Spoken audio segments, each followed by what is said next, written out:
യാക്കൂബ് നബി അലൈഹിസ്സലാം പ്രിയപ്പെട്ട ഇസ്ഹാഖ് നബിയുടെ മോനാണല്ലോ. ഇസ്ഹാഖ് നബി ആരാണ്? ഇബ്രാഹിം നബിയുടെ മോനാണ്. ഇബ്രാഹിം നബിയുടെ മകൻ ഇസ്ഹാഖ് നബിയുടെ മകൻ യാക്കൂബ് നബി. യാക്കൂബ് നബിയുടെ പേര് യഥാർത്ഥത്തിൽ ഇസ്രയേൽ എന്നാണ്. ഇസ്രയേൽ എന്ന് പറഞ്ഞാൽ ഹിബ്രു ഭാഷയാണ്. പ്രിയപ്പെട്ടവരെ, അതിനെ അറബിയിലും മീൻ ചെയ്യുമ്പോൾ, അറബിയിലേക്ക് അതിനെ അർത്ഥം വെക്കുമ്പോൾ അബ്ദുള്ള എന്നാണ്. അദ്ദേഹത്തിന്റെ പേര് ഇസ്രയേൽ എന്നാണ്. 12 മക്കളാണ്. അതിൽ ഒരു മോന്റെ പേര് യഹൂദ എന്നാണ്. ആ മകന്റെ പരമ്പരയിലാണ് യഹൂദികൾ ഉണ്ടായത്, ജൂതന്മാരുണ്ടായത്. സഹോദരങ്ങളെ, 12 മക്കളുടെ പരമ്പരയ്ക്കാണ് ബനു ഇസ്രയേൽ എന്ന് പറയുക. എന്ന് പറഞ്ഞാൽ യാക്കൂബ് നബിയുടെ മക്കൾ എന്നാണ് അർത്ഥം. ഈ യാക്കൂബ് നബി അലൈഹിസ്സലാം പറഞ്ഞത്, നിങ്ങൾ നിരാശപ്പെടേണ്ട. എന്തിന് നിങ്ങൾ നിരാശപ്പെടണം? ഇതാരോടാ പറഞ്ഞത്? സഹോദരങ്ങളെ, ഇന്നും ഫലസ്തീന്റെ മണ്ണിൽ പെടഞ്ഞു വീണ് മരിക്കുന്ന പൊന്നുമക്കളോട്, ആ പ്രിയപ്പെട്ട മക്കളോട് നമുക്ക് പറയാനുള്ളത്, ഒരിക്കലും നിങ്ങൾ നിരാശപ്പെടണ്ട. എന്തിനു പറയണം? ഏഷ്യാ ഭൂഖണ്ഡത്തിന്റെ, ഇന്ത്യ മഹാരാജ്യത്തിന്റെ, കേരള സംസ്ഥാനത്തിന്റെ കൊല്ലം ജില്ലയിലെ തേവലക്കരയിലുള്ള നമ്മൾ ആരോടാ പറയേണ്ടത്? അങ്ങ് പശ്ചിമേഷ്യയിലെ ഖുദ്സിന്റെ മക്കളോടാണോ നിരാശപ്പെടണ്ടെന്ന് പറയേണ്ടത്? പൊന്നു സഹോദരങ്ങളെ, ഈ ഇന്ത്യയിലുള്ള മുഴുവൻ മനുഷ്യന്റെയും ഈമാൻ ഒരു കോണിലെടുത്തു വെച്ചിട്ട് ഫലസ്തീനിലെ ഒരു പൊന്നുമോന്റെ ഈമാൻ എടുത്തൊരു തട്ടിൽ വെച്ച ഫലസ്തീനിയായ പൊന്നുമോന്റെ ഈമാനല്ലേ വലിപ്പം കൂടുക? നമുക്ക് എന്ത് ഈമാൻ ഇരിക്കുന്നു ചെറുപ്പക്കാരാ? മോർച്ചറിയിലേക്ക് കടന്നു വന്ന് 11 കുടുംബത്തിലെ 11 പേര് രക്തസാക്ഷികളായി കിടക്കുകയാ. 11 പേര്, മക്കളടക്കം, കുരുന്നുകളടക്കം, വൃദ്ധരടക്കം, സ്ത്രീകളടക്കം, കൂടപ്പറപ്പുകളടക്കം 11 പേര് കുടുംബത്തിൽ നിന്ന് മോർച്ചറിയിൽ കിടക്കുകയാണ്. അവരുടെ പലരുടെയും ശരീരത്തിന്റെ പാർട്സുകളില്ല, പലരുടെയും തലച്ചോറില്ല, പലരുടെയും കണ്ണുകളില്ല. 11 ബോഡിയുടെ മുമ്പിലും മയ്യത്തിന്റെ രക്തസാക്ഷികളുടെ ജനാസയുടെ മുമ്പിൽ വന്നപ്പോ പോസ്റ്റ്മോർട്ടം ചെയ്യുന്ന ഡോക്ടർ കെട്ടിപ്പിടിച്ചിട്ട് ആശ്വസിപ്പിക്കുമ്പോൾ 11 പേര് നഷ്ടപ്പെട്ടു പോയ കുടുംബത്തിലെ അവസാനത്തെ കണ്ണിയായ ഫലസ്തീനി യുവാവ് പറഞ്ഞതെന്തെന്നറിയോ? എന്നെ നിങ്ങൾ എന്തിനാ ആശ്വസിപ്പിക്കുന്നത്? അള്ളാന്റെ മാർഗത്തിൽ ആദ്യമായി രക്തസാക്ഷിയായത് ഇവരല്ലല്ലോ, അവസാനമായി രക്തസാക്ഷികളാകുന്നതും ഇവരല്ലല്ലോ. സഹോദരങ്ങളെ, ഈമാന്റെ മുമ്പിൽ പകച്ചു പോവുകയാ. 6 or 7 വയസ്സുള്ള പൊന്നുമോനെ ആശുപത്രിയിൽ കൊണ്ടുവന്ന് ജൂത പരിശകളുടെ ഇസ്രയേലിന്റെ വെടിയേറ്റിട്ട് ശരീരത്തിന്റെ ഭാഗങ്ങൾ തെറിച്ചുപോയ പൊന്നുമോന്റെ കാല് സ്റ്റിച്ചിടാൻ സഹോദരങ്ങളെ വിദ്യുച്ഛക്തി വിലക്കിയിരിക്കുന്ന ഗസയിലെ അൽഷിഫ ഹോസ്പിറ്റലിന്റെ മുമ്പിലേക്ക് കൊണ്ടുവന്ന ആ പൊന്നുമോനെ ആശുപത്രിയിലെടുത്ത് കിടത്തിയിട്ട് സ്റ്റിച്ചിടാൻ വെട്ടമില്ലാത്തതിന്റെ പേരിൽ മൊബൈലിലെ വെട്ടമടിച്ചിട്ട് ആ പ്രിയപ്പെട്ട പൊന്നുമോന്റെ കാലിൽ സ്റ്റിച്ചിടുകയാണ്. അനസ്തേഷ്യയില്ല. അനസ്തേഷ്യക്ക് മരുന്ന് അവിടെ ഇരിക്കുന്നു. മുഴുവൻ മരുന്ന് കൊണ്ടുവരുന്ന വാഹനങ്ങളെയും അതിർത്തിയിൽ തടഞ്ഞു വെച്ചിരിക്കുകയാണ്. ഈ ലോകം കണ്ട ഏറ്റവും വലിയ തീവ്രവാദികളായ, വർഗീയവാദികളായ എന്റെ പ്രിയമുള്ള സഹോദരങ്ങളെ, ഒരു മരുന്നോ ഭക്ഷണമോ കൊണ്ടുപോകാൻ അനുവദിക്കാതെ അതിർത്തികൾ തടഞ്ഞു നിർത്തിയിരിക്കുന്നു. അതുകൊണ്ട് തന്നെ അനസ്തേഷ്യ ചെയ്യാൻ പറ്റുന്നില്ല. ആ പൊന്നുമോന്റെ കാലിലേക്ക് ഇങ്ങനെ കത്രിക വെച്ചിട്ട് കാലിന്റെ തൊലി ഇങ്ങനെ കട്ട് ചെയ്യുകയാ. ഞാൻ ചോദിക്കട്ടെ, തേവലക്കരയിൽ പേറ്റുനോവറിഞ്ഞ ഉമ്മയോട് ചോദിക്കുകയാ, നിന്റെ മോന് ഒരു ചെറിയ പനി വന്നപ്പോ ഇഞ്ചക്ഷൻ എടുക്കാൻ വേണ്ടി ഹോസ്പിറ്റലിൽ കൊണ്ടുപോയി, കരുനാഗപ്പള്ളി താലൂക്ക് ഹോസ്പിറ്റലിൽ കൊണ്ടുപോയി, നിന്റെ തോളത്ത് കിടത്തിയിട്ട് അവന്റെ ബട്ടക്സിൽ ഇഞ്ചക്ഷൻ എടുക്കാൻ വേണ്ടിയിട്ട് പൊന്നുമോന്റെ ബട്ടക്സിൽ ഇഞ്ചക്ഷൻ എടുക്കാൻ സിറിഞ്ച് വെക്കുമ്പോൾ, സൂചി വെക്കുമ്പോ ആദ്യം കരയുന്ന നീയല്ലേ പ്രിയപ്പെട്ട പെങ്ങളെ? പ്രിയപ്പെട്ട വാപ്പാക്ക് കണ്ടു നിൽക്കാൻ പറ്റില്ല ഒരു ഇഞ്ചക്ഷന്റെ കഥയാ.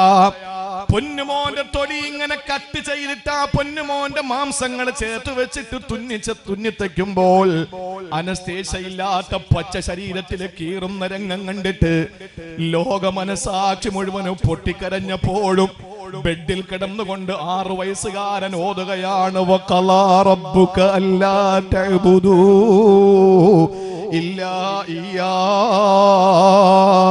വബിൽ വാലിദൈനി ഇഹ്സാനാ.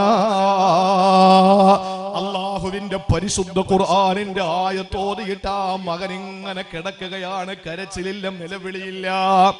പറയാൻ പറ്റുമോ തേവലക്കരയിൽ ഒരു പെണ്ണിന് തന്റെ മകൻ ഇങ്ങനെയാണെന്ന് പറയാൻ പറ്റുമോ? ഇല്ല. സഹോദരങ്ങളെ, ചിന്തിക്കണം. നമ്മൾ വീട് മുഴുവനും നഷ്ടപ്പെട്ട്, സ്വത്ത് മുഴുവനും നഷ്ടപ്പെട്ട് നമുക്ക് വീണ്ടെടുക്കാം. പക്ഷേ ചതഞ്ഞരഞ്ഞു കിടക്കുന്ന ആ പാവപ്പെട്ട പൊന്നുമക്കളുടെ ബോഡി എടുക്കാൻ പറ്റാതെ സങ്കടപ്പെടുമ്പോഴും ബ്രിട്ടൻ കൊണ്ടുവന്ന് ആയുധങ്ങൾ കൊടുക്കുകയാ. ഇന്ത്യയുടെ പ്രധാനമന്ത്രി പറയുന്നു ഞങ്ങൾ ഇസ്രയേലിനോടൊപ്പമാണ്. സഹോദരങ്ങളെ, അതുപോലെ തന്നെ പല രാജ്യങ്ങളും എത്രത്തോളം എന്ന് ചോദിച്ചാൽ വളരെ പ്രതീക്ഷയോടെ ലോകം കണ്ട ഏറ്റവും വലിയ വംശവെറിയനായ ഡൊണാൾഡ് ട്രംപിന് ശേഷം അമേരിക്കയുടെ പ്രസിഡന്റായി വൈറ്റ് ഹൗസിന്റെ അധിപനായി ജോസഫ് ബൈഡൻ എന്ന ജോ ബൈഡന് കടന്നു വന്നപ്പോ ലോകം മുഴുവനും പ്രതീക്ഷയോടെ നോക്കിക്കണ്ടു. ഇനി അവിടെ ഏതാനും ചില ആളുകൾ ഇത്രയും നാള് ഭരണം നടത്തിയിട്ട് അവരിൽ നിന്ന് സ്വജനപക്ഷപാതമല്ലാതെ മറ്റൊന്നും കാണാത്തപ്പോ ഇയാളെങ്കിലും കരുണ കാണിക്കുമെന്ന് ചിന്തിച്ചപ്പോൾ സഹോദരങ്ങളെ, ക്രിസ്ത്യാനിയായ ജോ ബൈഡൻ വന്നിട്ട് ജൂതനായ ആ മനുഷ്യന്റെ മുമ്പിൽ, ജൂതനായ ബെന്യാമിൻ നെതന്യാഹുവിന്റെ മുമ്പിൽ വന്നിട്ട് പറയുകയാണ് ഞാനും ഒരു സയനിസ്റ്റാണ്. സഹോദരങ്ങളെ, ചിന്തിക്കണം. ലോകത്തെ മുഴുവൻ മച്ചമ്പിമാരും അവർക്ക് അനുകൂലമാണ്. ഫലസ്തീന്റെ പൊന്നുമക്കൾ എവിടെ പോകാനാണ്? ഇസ്രയേലിൽ ഇരിക്കുന്ന ജൂതന്മാരുണ്ടല്ലോ, അവർക്ക് ഇരട്ട പൗരത്വമാണ്. രണ്ട് പാസ്പോർട്ടാണ് അവർക്കുള്ളത്. എവിടെ വേണോ എപ്പോഴും വേണോ പോകാം. പക്ഷെ ഫലസ്തീൻ മക്കളുടെ കാര്യം, എന്റെ സഹോദരങ്ങളെ, സങ്കടക്കടലിലാണ്. അവരോട് ആരാണ് പറയുക നിങ്ങൾ നിരാശപ്പെടരുതെന്ന്? അവർക്ക് നിരാശയില്ല.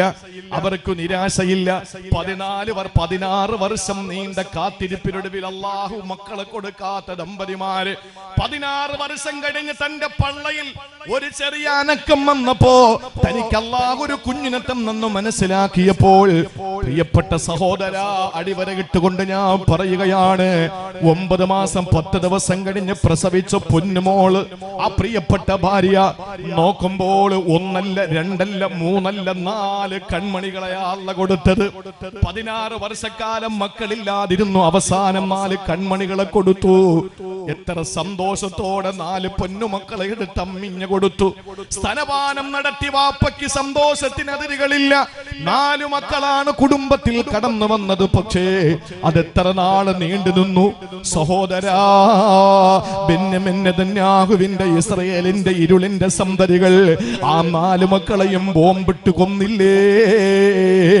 എത്ര പറയാനറയ്ക്കുന്ന 7-ാം തീയതിക്ക് ശേഷം നടന്ന ഒരൊറ്റ കലാപങ്ങളും 2000-ഓളം വരുന്ന കുഞ്ഞുമക്കൾ പിടഞ്ഞു വീണത്, 15,000-ഓളം വരുന്ന ഫലസ്തീനികൾ മരിച്ചപ്പോ അതിൽ 2000 കുഞ്ഞുങ്ങളാണ്.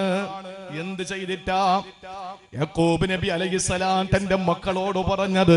മക്കളെ, ലാ തൈഅസൂ മിൻ റൗഹില്ലാ. ദുനിയാവിൽ എന്ത് നഷ്ടകഷ്ടങ്ങൾ വന്നാലും നിങ്ങൾ അല്ലാഹുവിന്റെ കാരുണ്യത്തിൽ നിന്ന് നിരാശപ്പെടരുതേ. അത് തന്നെയാണ് നമുക്കും പറയാനുള്ളത്.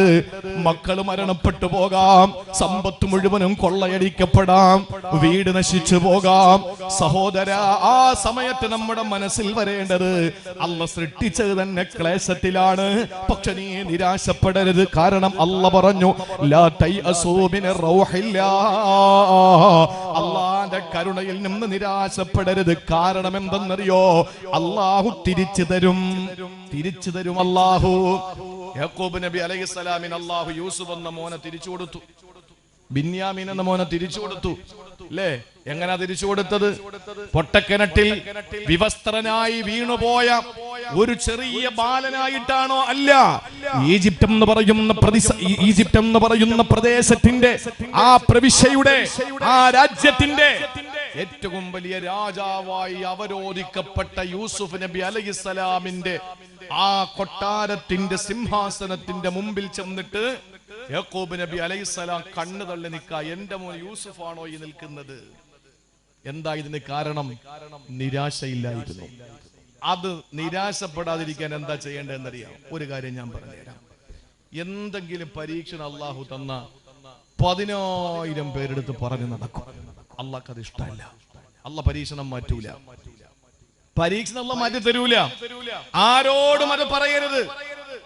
ഒരു ഖുദ്സിയായ ഹദീസിൽ കാണാം, അല്ലാഹ് പറയുന്നു, എടാ അവന് എനിക്ക് എന്തുമാത്രം ധിക്കാരം പ്രവർത്തിക്കുന്നു, ഞാൻ പറഞ്ഞതിന് വിരുദ്ധമായി അവൻ ചെയ്തുകൊണ്ടിരിക്കുന്നു, പക്ഷെ ഞാൻ എന്റെ മുഖറബീങ്ങളായ മലായിക്കത്തുകളോട് പോലും പറഞ്ഞിട്ടില്ല. അല്ലാഹ് പറയാൻ, കള്ള് കുടിക്കല്ലേ എന്ന് പറഞ്ഞ് അവൻ കള്ളേ കുടിക്കൂ, പലിശ വാങ്ങലെന്ന് പറഞ്ഞ് പലിശയെ വാങ്ങൂ, എന്ത് ഞാൻ ചെയ്യരുതെന്ന് പറഞ്ഞു അതൊക്കെ അവൻ ചെയ്യും, എന്ത് ചെയ്യാൻ പറഞ്ഞു അതൊക്കെ അവന് വെപ്രാളമാണ് ചെയ്യാൻ. സക്കാത്ത് കൊടുക്കാൻ, ഹജ്ജിന് പോകാൻ, നോമ്പ് പിടിക്കാൻ, നിസ്കരിക്കാൻ, വഅള് കേൾക്കാൻ, ഇതൊക്കെ അവന് സങ്കടമാണ്. എന്നാ പിന്നെ ദഫ് വെച്ച് നോക്ക്, എന്നാ പിന്നെ ഗാനമേള വെച്ച് നോക്ക്, ക്യൂബിട്ടൊന്നൊക്കെയാ കുത്തിയാടി പൊത്തിയാടി വരുന്നത്. അള്ളാഹു അനുവദിച്ച, അള്ളാഹുവിന് ഇഷ്ടമുള്ള കാര്യങ്ങൾ എന്നൊക്കെ അകന്നു പോവുക. എന്നിട്ട് അള്ളാഹു ആരോടെങ്കിലും പറഞ്ഞോ? അള്ളാഹ് പറയുന്നു, എന്റെ മുഖറബീങ്ങളായ മലക്കുകളോട് പോലും ഞാൻ പറഞ്ഞിട്ടില്ല, പക്ഷെ ഞാൻ അവനൊരു പനിയോ തലവേദനയോ കൊടുത്താൽ ലോകം മൊത്തം അറിയും. അവൻ എല്ലായിടത്തും പറഞ്ഞു നടക്കാൻ. ഇത് അള്ളാഹുവിന്റെ ഒരു പരാതിയാണ്. അങ്ങനെ പരിഭവവും പരാതിയും ജനങ്ങളോട് പറഞ്ഞു നടക്കുന്നവന് അള്ളാഹ് പരീക്ഷണം മാറ്റി കൊടുക്കൂല. തെളിവ് എന്താണെന്നറിയോ? യാക്കൂബ് നബിയുടെ കണ്ണിന്റെ കാഴ്ച പോയല്ലോ. ഏതെങ്കിലും ഭാര്യ ഒളിച്ചോടി പോയതോ മരിച്ചു പോയതിന്റെ പേരിൽ ഭർത്താവിന്റെ കാഴ്ച കരഞ്ഞെറിഞ്ഞു പോയിട്ടുണ്ടോ? ചരിത്രത്തിൽ ഉണ്ടോ? വാപ്പ മരിച്ചതിന്റെ പേരിൽ ഏതെങ്കിലും മോന്റെ കണ്ണിന്റെ കാഴ്ച നഷ്ടപ്പെട്ടിട്ടുണ്ടോ കരഞ്ഞിട്ട്? ഇല്ല. ചരിത്രത്തിൽ തന്റെ പ്രിയപ്പെട്ട മകൻ നഷ്ടപ്പെട്ടു പോയ വേദനയിൽ മരിച്ചു എന്ന് ഉറപ്പായിരുന്നെങ്കിൽ യാക്കൂബ് നബി ഇത്രയും കരയില്ല. മരിച്ചു എന്ന് ഈ മക്കൾ പറഞ്ഞ അന്നേ ഈ മക്കൾക്കൊരു സ്വഭാവം ഉണ്ട്. എന്താണെന്നറിയോ? അന്ന് ഈ 10 തലതിരിഞ്ഞ മക്കളായിരുന്നു. 2 നല്ലതുള്ളൂ, യൂസുഫ് നബിയും ബിന്യാമീൻ നബിയും. ഈ 10 കള്ള രക്തം പുരട്ടി ചെന്നായ പിടിച്ചു എന്ന് ആടിനെ അറുത്തിട്ട് യൂസുഫ് നബിയുടെ കുപ്പായത്തിൽ രക്തം പുരട്ടിയിട്ട് ഇത് യൂസുഫിനെ ചെന്നായ പിടിച്ചതാണെന്ന് പറഞ്ഞ് കള്ളം പറഞ്ഞിട്ടാണ് വാപ്പാടെ മുമ്പിൽ കരഞ്ഞുകൊണ്ട് വന്നത്. അന്ന് തുടങ്ങിയതാണ് ഈ പരിപാടി. പ്രിയപ്പെട്ട സഹോദരങ്ങളെ, മഹാനായ യാക്കൂബ് നബി അലൈഹിസ്സലാമിന്റെ കാഴ്ച നഷ്ടപ്പെട്ടത് തന്റെ പൊന്നുമോന് യൂസുഫ് എന്ന് പറയുന്ന മകനെ നഷ്ടപ്പെട്ടതിന്റെ പേരിലാണ്. മരിച്ചു എന്ന് യാക്കൂബ് നബിക്ക് ഉറപ്പുണ്ടായിരുന്നെങ്കിൽ ഇത്രയും കരയൂല. മറിച്ച് നമ്മളങ്ങനാണല്ലോ, മകനോ മകളോ അല്ലെങ്കിൽ ബന്ധുക്കൾ ആരെങ്കിലും കടലിൽ പോയി അല്ലെങ്കിൽ കാണാതെ നഷ്ടപ്പെട്ടു, അങ്ങനെയായ നമുക്ക് സങ്കടമാണ്. 24 മണിക്കൂർ വേദനയാണ്. അവസാനം കടപ്പുറത്തൊരു ശരീരം പൊങ്ങി, അത് മകന്റെതാണെന്ന് അറിഞ്ഞു കഴിഞ്ഞാൽ പിന്നെ 3 ദിവസമേ ഉള്ളു കരച്ചില്. ഇല്ലെങ്കിലോ 300 ദിവസവും കരഞ്ഞിരിക്കുന്നത് എവിടെയാണ്. യാക്കൂബ് നബി അലൈഹിസ്സലാമിന്റെ സങ്കടം എന്താണ്? മകൻ മരിച്ചിട്ടില്ല എന്നും ചെന്നായ പിടിച്ചിട്ടില്ല എന്നും വ്യക്തമായി അറിയുന്ന യാക്കൂബ് നബി അലൈഹിസ്സലാമിന് യൂസുഫ് നബി എവിടെയാണെന്ന് അങ്കലാപ്പാണ്. ആ വേദനയിൽ കരഞ്ഞ് കാഴ്ച നഷ്ടപ്പെട്ടപ്പോ ഒരിക്കൽ യാക്കൂബ് നബിയുടെ ഒരു സഹോദരൻ വന്നിട്ട് ചോദിച്ചു, യൂസുഫേ, എന്താ കാഴ്ചയൊക്കെ പോയല്ലേ? അതേ സഹോദര, കാഴ്ചയൊക്കെ നഷ്ടപ്പെട്ടു. എന്താ കാരണം? എന്റെ യൂസുഫ് നഷ്ടപ്പെട്ടതിൽ ഞാൻ കരഞ്ഞതാണ്, എനിക്ക് സഹിക്കാൻ പറ്റുന്നില്ല എന്ന് പറഞ്ഞിട്ട് വിഷമങ്ങളൊക്കെ സഹോദരന്റെ മുമ്പിൽ അങ്ങോട്ട് ഷെയർ ചെയ്യാൻ ചോദിച്ചു. നിന്റെ മുതുക് വളഞ്ഞു പോയത് എന്താണ്? മുതുക് വില്ല് പോലെ വളഞ്ഞു. യാക്കൂബ് നബി പറഞ്ഞു, ബിന്യാമീനും കൂടെ നഷ്ടപ്പെട്ടപ്പോൾ എനിക്ക് താങ്ങാൻ പറ്റിയില്ല. അവസാനം ഞാൻ ഒരേ ഇരിപ്പ് വീട്ടിൽ ഇരുന്നിരുന്ന് എന്റെ മുതുക് വളഞ്ഞു പോയി. ആ സമയത്ത് നസലൽ അമീനു മലക്ക് ജിബ്രീൽ അലൈഹിസ്സലാം ഇറങ്ങി വരിക യാക്കൂബ് നബിയുടെ അടുത്ത്. എന്നിട്ട് യാക്കൂബ് നബിയുടെ മുന്നിൽ വന്നപ്പോ യാക്കൂബ് നബി കണ്ടു ജിബ്രീലിനെ. ജിബ്രീൽ വന്നിട്ട് യാക്കൂബ് നബിയോട് പറഞ്ഞു, ഇന്നല്ലാഹ യുഖരിഉക സലാം, അല്ലാഹു നിങ്ങൾക്ക് സലാം പറഞ്ഞിരിക്കുന്നു നബിയേ. സന്തോഷമായ യാക്കൂബ് നബി ചോദിച്ചു, എന്താ ജിബ്രീലെ വിശേഷിച്ച് വല്ലതും പറയാനുണ്ടോ? ആ സമയത്ത് അല്ലാഹുവിന്റെ മലക്ക് ജിബ്രീൽ യാക്കൂബ് നബിയോട് പറയുന്നു, അലാ തസ്തഹീ, നിങ്ങൾക്ക് ഉളുപ്പുണ്ടോ എന്ന് അല്ലാഹ് ചോദിച്ചിരിക്കുകയാ. നിങ്ങൾക്ക് നാണമുണ്ടോ? നിങ്ങൾക്ക് ലജ്ജയുണ്ടോ? യാക്കൂബ് നബി സ്തബ്ധനായി. യാക്കൂബ് നബി ചോദിച്ചു, ഞാൻ എന്ത് ചെയ്തു? ജിബ്രീൽ പറഞ്ഞു, നിങ്ങൾക്ക് അല്ലാഹു തന്ന 2 പരീക്ഷണങ്ങൾ, 2 മക്കളുടെ വേർപാട്. ആ വേർപാടിൽ നിങ്ങൾ മനം നൊന്തിരിക്കുമ്പോ ഈ സങ്കടങ്ങൾ എന്തിനാണ് ജനങ്ങളോട് വിളിച്ചു പറഞ്ഞത്? അത് അല്ലാഹുക്ക് ഇഷ്ടമല്ല. ആ സമയത്ത് യാക്കൂബ് നബി അലൈഹിസ്സലാം ചാടി അങ്ങ് എഴുന്നേറ്റു. അവിടെ നിന്ന് ഉറക്കെ വിളിച്ചു പറഞ്ഞ വാക്കെന്തെന്നറിയോ? ഖുർആൻ സൂറത്ത് യൂസുഫിൽ കാണാ, ഇന്നമാ ബത്തി വഹുസ്നി ഇലല്ലാഹ്. എന്റെ ദുഃഖവും എന്റെ പ്രയാസവും എന്റെ എല്ലാ വേവലാദികളും അല്ലാഹനെ ഞാൻ ഏൽപ്പിക്കുകയാണ്. അള്ളാഹ് അതങ്ങ് ഇഷ്ടപ്പെട്ടു. അള്ളാഹു എന്ത് ചെയ്തു? യൂസുഫ് നബിയെ തിരിച്ചു കൊടുത്തു. യാക്കൂബ് നബിക്ക് ബിന്യാമീനെ തിരിച്ചു കൊടുത്തു അള്ളാഹു. അതാണ് സഹോദര, അള്ളാഹു മടക്കി തരും. എന്ത് നഷ്ട കഷ്ടങ്ങൾ വന്നാലും ലാ തൈഅസൂ മിൻ റൗഹില്ലാഹ്, അള്ളാന്റെ കാരുണ്യത്തിൽ നിന്ന് നിരാശപ്പെടരുത്. അള്ളാഹു മടക്കി തരും. പക്ഷേ അത് ആരോടും പറഞ്ഞു നടക്കരുത്. എനിക്ക് അങ്ങനെ പറ്റി ഇങ്ങനെ പറ്റി ദുആരക്കാൻ ഏതെങ്കിലും ഉസ്താദുമാരോടോ അല്ലെങ്കിൽ വേണ്ടപ്പെട്ടവരോടോ പറയാൻ നമുക്ക് കുംഭസാരം ഇല്ലല്ലോ. അങ്ങനെ ഒന്ന് ആലോചിച്ച് നോക്കിയേ, നമുക്ക് കുംഭസാരം ഉണ്ടോ? പള്ളിയിലെ ഇമാമിനെ ചെന്നിട്ട് ഇമാമിന്റെ റൂമിന്റെ അപ്പുറത്ത് നിന്നിട്ട് ജനലിലൂടെ അപ്പുറത്തൂടെ ഉസ്താദെ ഞാൻ ഇന്ന കാര്യങ്ങൾ ചെയ്തു, ഉസ്താദ് എന്ന് പറയും. ആ പൊക്കോട്ടെ, കുഴപ്പമില്ല, പൊക്കോ എന്ന് പറയുന്ന കുംഭസാരം ഇസ്ലാമിലില്ല. ഇത് ആരോടാ പറയേണ്ടത്? അള്ളാഹുവിനോട്. പിന്നെ എന്ത് നമുക്ക് പറയാം? വലൗ അന്നഹും ഇല്ലലമു അൻഫുസഹും ജാഊക ഫസ്തഗ്ഫിറുല്ലാഹ വസ്തഗ്ഫറ ലഹുമുർ റസൂല വജദുല്ലാഹ തവ്വാബർ റഹീമ. ഇത് നമുക്ക് തെളിവാണ്. ആരെ കണ്ടാലും പറയാം, ഞാൻ ഒരുപാട് പാവങ്ങൾ ചെയ്തു പോയവനാ, പൊറുക്കാൻ വേണ്ടി ദ്വാരക്കണം. ഫസ്തഗ്ഫറ ലഹുമുർ റസൂൽ, റസൂൽ അവർക്ക് വേണ്ടി പൊറുക്കലിനെ തേടും. വസ്തഗ്ഫിറുല്ലാഹ്, അവരും അല്ലാഹുവിനോട് പൊറുക്കലിനെ തേടുമ്പോൾ ലവജദുല്ലാഹ തവ്വാബർ റഹീമ. നമുക്ക് എല്ലായിടത്തും പറയാം എന്റെ പാപങ്ങൾ പൊറുക്കാൻ ദ്വാരക്കണേ, അല്ലാതെ ഞാൻ അത് ചെയ്തു ഇത് ചെയ്തു. അള്ളാന്റെ റസൂല് പറഞ്ഞല്ലോ, ഞാൻ പുറത്തു കൊടുക്കാത്തൊരു വിഭാഗം മുജാഹിരീങ്ങളാണ്. മുജാഹിദല്ല, മുജാഹിരീങ്ങൾ. എന്താ ഈ മുജാഹറ? വഇന്ന മിനൽ മുജാഹറ. മുജാഹറ എന്ന് പറഞ്ഞാൽ രാത്രി അവർ തെറ്റ് ചെയ്യും, രാവിലെ ജനങ്ങളോട് പറഞ്ഞു നടക്കും. ഞാൻ ഇന്നലെ രാത്രി അത് ചെയ്തു, ഞാൻ ഇന്നലെ അങ്ങനെ ചെയ്തു ഇങ്ങനെ ചെയ്തു, അവിടെ പോയി രണ്ടെണ്ണം അടിച്ചു, ഇവിടെ പോയി രണ്ടെണ്ണം അടിച്ചു, അവിടെ അവളെ കൊണ്ടുപോയി, ഇവിടെ ഇവനെ കൊണ്ടുപോയി. ഇതൊക്കെ ജനങ്ങളോട് പറയുന്നത് അല്ലാഹുവിന് വെറുപ്പാണ്. അതുകൊണ്ട് സഹോദരങ്ങളെ, തിന്മയായാലും ആരോടും പറയണ്ട, സങ്കടമായാലും ആരോടും പറയണ്ട. ഇത് രണ്ടാമത്തേത്. ഒരു മനുഷ്യൻ നേരിടുന്ന രണ്ടാമത്തെ പ്രശ്നം, ഒന്ന് അവന്റെ പാപങ്ങൾ, രണ്ട് അവന്റെ ദുനിയാവിന്റെ നഷ്ടകഷ്ടങ്ങൾ. മനസ്സിലായല്ലോ? മനസ്സിലാവുന്നുണ്ടോ? ഇനി മൂന്നാമത്തേത് അല്ലാഹുവിന്റെ വിശുദ്ധ ഖുർആൻ പറയുകയാണ്. മൂന്നാമത്തേത് മനുഷ്യന്റെ ചതിയാണ്. ഒന്നവൻ ചെയ്ത പാപങ്ങൾ, ഒരു മനുഷ്യൻ അനുഭവിക്കുന്ന പ്രശ്നങ്ങളാണ്. രണ്ട് അവന്റെ നഷ്ടകഷ്ടങ്ങൾ. ഇനി മൂന്നാമത്തേത്, ആരോ അവനെ ചതിച്ചു, ആരോ അവനെ വഞ്ചിച്ചു, ആരോ അവനെ പറ്റിച്ചു, ആരോ അവനെ തേച്ചു. ഇതിനെ പറ്റിയിട്ടാണ് മൂന്നാമത് ഖുർആൻ പറഞ്ഞത്. മഹാനായ യൂസുഫ് നബി അലൈഹിസ്സലാമിന്റെ അടുക്കലേക്ക് ബിന്യാമീന് കടന്നു വരികയാണ്. ഒരു മോഷണ കുറ്റത്തിനാണ് ബിന്യാമീനെ കൂടെ നിർത്താൻ യൂസുഫ് നബി അലൈഹിസ്സലാം എടുത്ത ഹിക്മത്ത് ചരിത്രമറിയുമല്ല, ഞാൻ പറയുന്നില്ല. യാക്കൂബ് നബിയുടെ പൊന്നുമോന് യൂസുഫ് നബിയുടെ ചാരത്തേക്ക് ബിന്യാമീന് വന്നപ്പോൾ ബിന്യാമീൻ എന്ന സഹോദരനോട് യൂസുഫ് എന്ന സഹോദരൻ പറയുകയാണ്, വലമ്മാ ദഖലൂ അലാ യൂസുഫ ആവാ ഇലൈഹി അഖാ. തന്റെ സഹോദരനെ തന്നിലേക്ക് ചേർത്ത് നിർത്തുകയാണ് യൂസുഫ് നബി അലൈഹിസ്സലാം ചെയ്തത്. എന്നിട്ട് പറഞ്ഞു, ഖാല ഇന്നി അഖൂ. ബിന്യാമീനെ, ഞാൻ ആരെന്നറിയോ? ഈജിപ്തിന്റെ രാജാവായ ഞാൻ ആരെന്നറിയോ? ഇന്നി അഖൂ, നിന്റെ കാണാതെ പോയി മരിച്ചു പോയെന്ന് സഹോദരങ്ങൾ പറഞ്ഞ യൂസുഫാടാ. ബിന്യാമീൻ ഞെട്ടിപ്പോയി. ബിന്യാമീൻ സംഭീതനായി, പരിഭ്രമചിത്തനായി യൂസുഫ് നബി അലൈഹിസ്സലാമിന്റെ മുഖത്തേക്ക് നോക്കിയിട്ട് ബിന്യാമീനെ കണ്ണു തള്ളിയിരിക്കുമ്പോ യൂസുഫ് നബി അലൈഹിസ്സലാം പറഞ്ഞതെന്തെന്നറിയോ? എവരെല്ലാം എന്നെ ചതിച്ചതാ മോനെ, എവരൊക്കെ എന്നെ ചതിച്ചതാണ്. പക്ഷേ ഫലാ തബ്തഇസ് ബിമാ കാനൂ യഅമലൂ, അവര് ചെയ്തതിനെ പറ്റിയിട്ടൊന്നും ഒരു നിരാശയും ദുഃഖവും നിനക്ക് വേണ്ട. നിന്റെ സഹോദരങ്ങൾ, എന്റെ സഹോദരങ്ങൾ നമ്മളോട് കാണിച്ചത് ഒന്നിനെ പറ്റിയും ദുഃഖിക്കരുത്. കാരണം യൂസുഫ് നബിയെ കൊന്നു, യൂസുഫ് നബി ചെന്നായ പിടിച്ചു എന്ന് രാജാവിന്റെ മുമ്പിൽ പറഞ്ഞു. ഇവര് കൊന്നു, ചെന്നായ പിടിച്ചു എന്ന് പറഞ്ഞ ആളാണ് ഇരിക്കുന്നതെന്ന് അവർക്കറിയില്ല. പിന്നെ ബിന്യാമീനെ മോട്ടിച്ചു എന്ന് സ്വർണത്തിന്റെ കിണ്ടി, സ്വർണത്തിന്റെ പാത്രം, സ്വർണത്തിന്റെ അളവുകോല് ബിന്യാമീന്റെ ആ സഞ്ചിക്കകത്ത്, റേഷൻ വാങ്ങിയ സഞ്ചിക്കകത്തിട്ടത് യൂസുഫ് നബി തന്നെയാണ്. എന്നിട്ട് നഷ്ടപ്പെട്ടു. ആരാ മോഷ്ടിച്ചത്? സഹോദരങ്ങൾ പറഞ്ഞു, ഞങ്ങള് കള്ളന്മാർ സഹോദരന്മാരല്ല.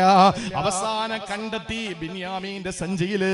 ആ സമയത്താണ് യൂസുഫ് നബി അലൈഹിസ്സലാം ചോദിച്ചു, എന്താ ചെയ്യേണ്ടത്? ബിന്യാമീനെ ഞങ്ങളോടൊപ്പം വിടണമെന്നവര് പറഞ്ഞു നോക്കി, ഇല്ല. അവസാനം ബിന്യാമീനെ തടവിൽ പിടിക്കുകയാണ്. അത് യൂസുഫ് നബിക്ക് തന്റെ കൂടെ സഹോദരനെ നിർത്താനുള്ള ഹിക്മത്തായിരുന്നു, മോഷ്ടിച്ചതല്ല. അപ്പോഴാണ് സഹോദരങ്ങൾ പറഞ്ഞത്, ഇന്ന് ജൂതന്മാര് പറയും പോലെ അന്ന് പറഞ്ഞത്, യവൻ മോഷ്ടിച്ചിട്ടുണ്ടെങ്കിൽ ഞങ്ങൾ തള്ളിക്കളയുന്നില്ല. യവന്റെ ജ്യേഷ്ഠൻ യൂസുഫും പെരുങ്കള്ളനായിരുന്നു. ആരോടായി പറയുന്നത്? യൂസുഫ് നബിയോടാ. യൂസുഫ് നബിക്കറിയാം ഇവര് സഹോദരങ്ങളാണ് എന്ന്. അതുകൊണ്ടാണ് പറഞ്ഞത്, മനുഷ്യൻ ചതിക്കും, മനുഷ്യന് ഇല്ലാത്തത് പറയും, മനുഷ്യന് കള്ളം പറയും, മനുഷ്യൻ പലതും പറഞ്ഞു പരത്തു. അതെല്ലാം നമ്മൾ കേൾക്കുമ്പോ മനുഷ്യന്റെ ചതിയുടെ വിഷയത്തിൽ നമ്മൾ എന്താ ചെയ്യേണ്ടത്? അല്ല പറയുന്നു, ഫലാ തബ്തഇസ് ബിമാ കാനൂ യഅമലൂ. നിന്നെ സൃഷ്ടിച്ചത് ക്ലേശത്തിലാണ്. അതിന്റെ ഒരു തലം ജനങ്ങളുടെ ചതിയാണ്. അതിൽ നീ നിരാശപ്പെടരുത്, ദുഃഖിക്കരുത്. നമ്മളെ ചതിക്കാൻ വേണ്ടി ഒരുത്തൻ കുഴിയെടുത്താൽ സമയമായ നമ്മളെ ചതിക്കാൻ വേണ്ടി ഒരുത്തൻ കുഴിയെടുത്താൽ എഴുതി വെച്ചോ, നമ്മളെ കുഴിയിലാക്കാൻ വേണ്ടി ഒരുത്തൻ കുഴിയെടുക്കാമെങ്കിൽ എന്താ ചെയ്യാ? അവനവൻ കുഴിച്ച കുഴിയിൽ അവൻ തന്നെ.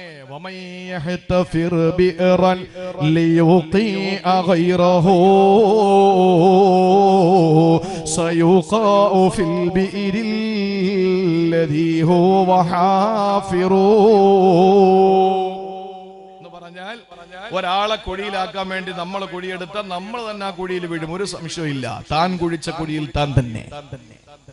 ആര് കുഴിയെടുക്കുക മറ്റുള്ളവനെ വീഴ്ത്താൻ, അവൻ ആ കുഴിയിൽ വീണിരിക്കും, ഒരു സംശയമില്ല. അതുകൊണ്ട് ചതിക്കരുത്.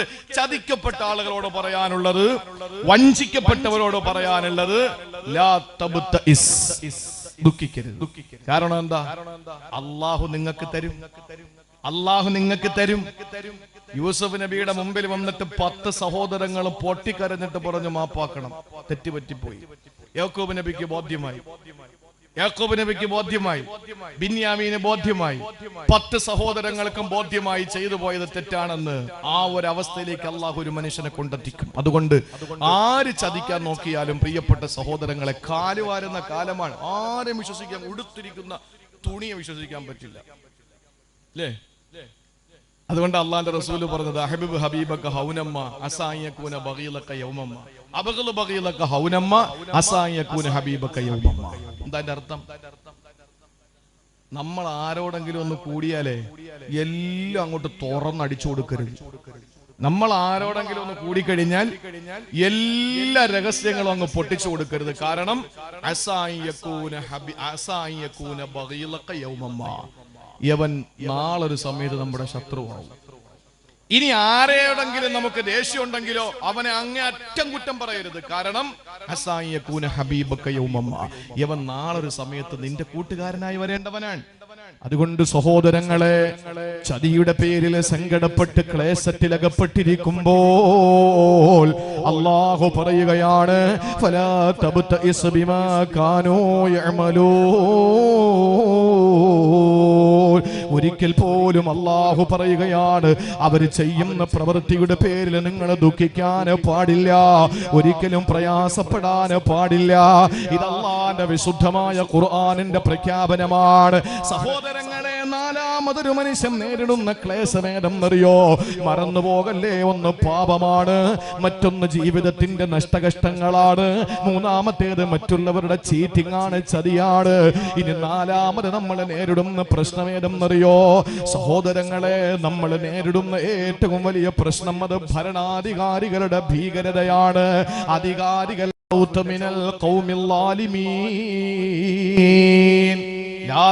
നീ പേടിക്കണ്ട, ഭയപ്പെടരുത്. എന്തിനു പേടിക്കണം? ആരെ ഭയക്കണം? നമ്മൾ ആരെ പേടിക്കണം?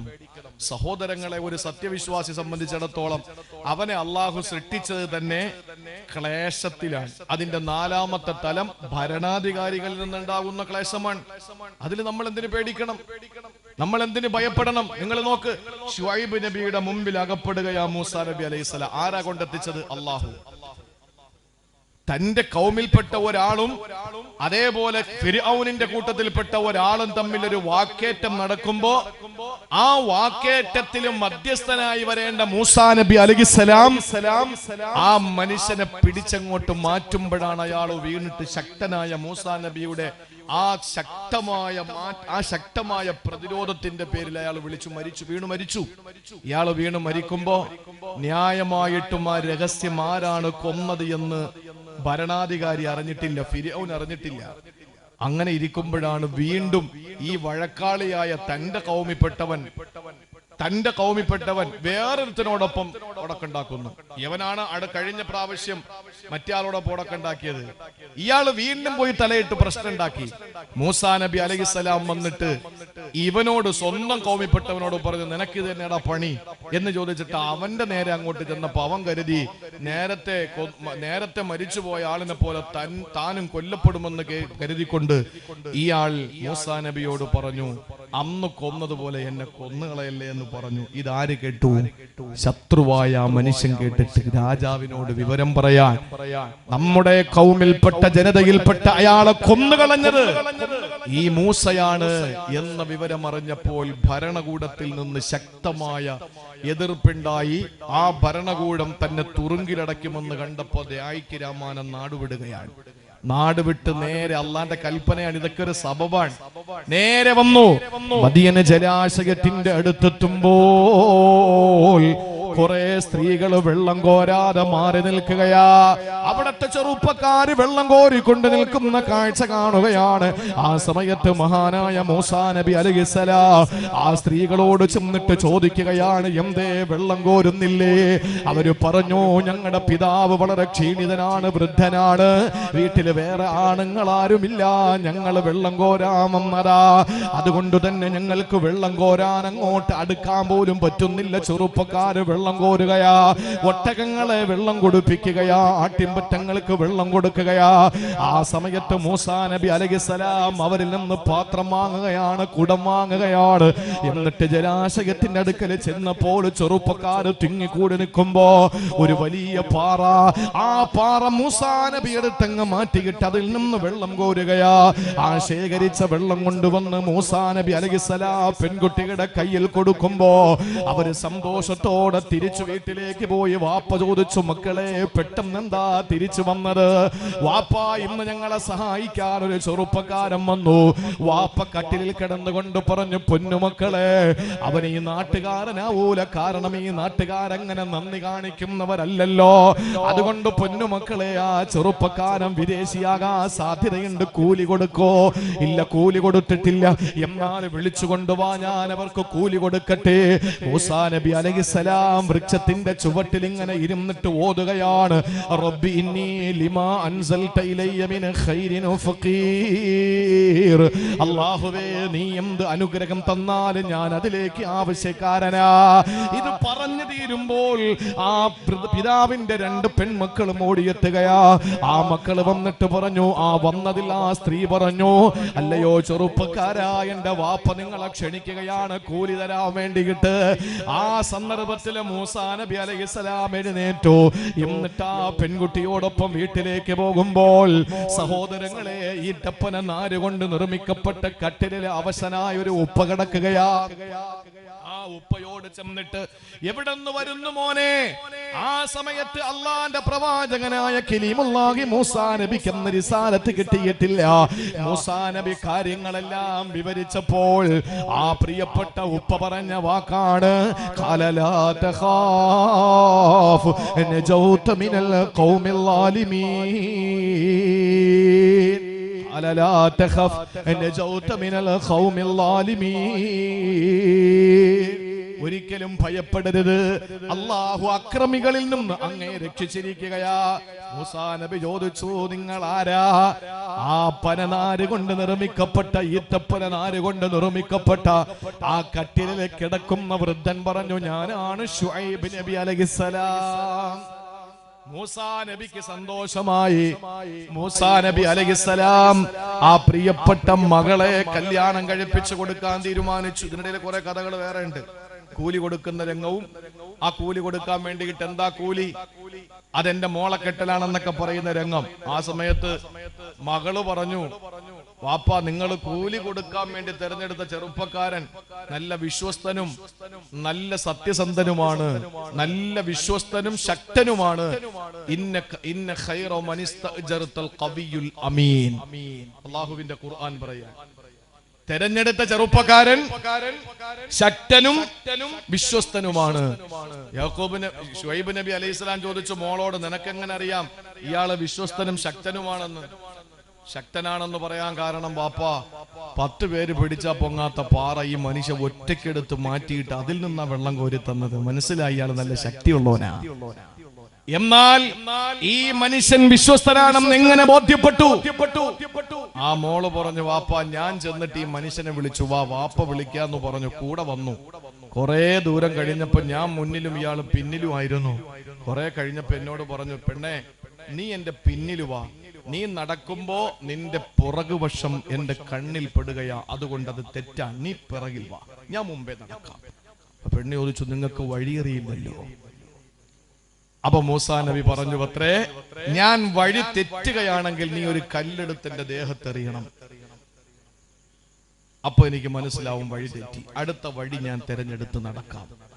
അപ്പൊ എനിക്ക് മനസ്സിലായി വാപ്പ ഈ മനുഷ്യൻ വിശ്വസ്തനാണ്, ഈ മനുഷ്യൻ വിശ്വസ്തനാണ്. വാപ്പ ശുഐബ് നബി അലൈഹിസ്സലാം തന്റെ പൊന്നുമോളെ കെട്ടിച്ചു കൊടുത്തു. ആ മകളയുമായിട്ട് നാട്ടിലേക്ക് പോകുമ്പോഴാണ് തൂര് സീനാ പർവ്വതത്തിന്റെ മുകളിൽ നിന്ന് പ്രകാശത്തിന്റെ പ്രോജ്വലത കണ്ടിട്ട് മൂസാ നബി അലൈഹിസ്സലാത്തു വസ്സലാമിന് തൗറാത്ത് കിട്ടി. ആ തൗറാത്ത് വാങ്ങുന്നതുമായി ബന്ധപ്പെട്ട് മൂസാ നബി അലൈഹിസ്സലാമിന്റെ റിസാലത്തിന്റെ ആദ്യ ഘട്ടങ്ങൾ അവിടെയാണ് ആരംഭിക്കുക. സഹോദരങ്ങളെ, മൂസാ നബി അലൈഹിസ്സലാമിനോട് വാപ്പ പിതാവ് ഭാര്യാപിതാവ് ശുഐബ് നബി പറഞ്ഞ വാക്കെന്താ? ഭരണകൂടത്തിന്റെ ഭീകരമായ താണ്ഡവത്തിൽ നിന്ന് നീ ഒരിക്കലും അതിന്റെ പേരിൽ ഭയക്കരുത്, കാരണം അള്ളാഹു നിന്നെ രക്ഷപ്പെടുത്തും.